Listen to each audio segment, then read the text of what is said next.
Təcili hava xəbərdarlığı.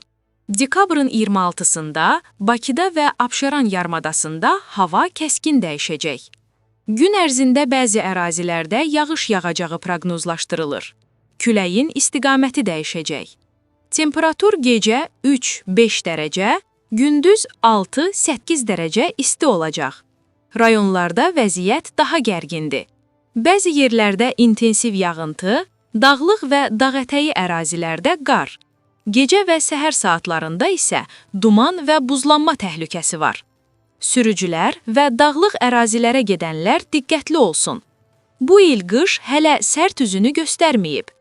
Bəzi günlər yağış yağsa da, hava şəraiti əsasən yağmursuz, mülayim keçir. Amma qış fəsli yeni başlayıb. Bəzi proqnozlar qışın qarlı və şaxtalı olacağını göstərir. Bəs Bakı mümkün qarlı günlərə və şaxtaya nə dərəcədə hazırdır? Yeni Sabah məsələni müvafiq qurumlardan soruşub. Bakı Şəhər İcra Hakimiyyəti qeyd edib ki, paytaxtda qarlı havalara hazırlıqla bağlı rayonlarda aidiyyəti qurumların iştirakı ilə müşavirələr keçirilib. Bakı Şəhər İcra Hakimiyyətinin tapşırıqlara uyğun olaraq, paytaxtda qarlı havalara hazırlığın vəziyyəti ilə bağlı şəhərin rayonlarında kommunal, təsərrüfat xidmətləri, idarə və təşkilatlarının, təhsil müəssisələrinin, özəl sektorun nümayəndələrinin iştirakı ilə müşavirələr keçirilib.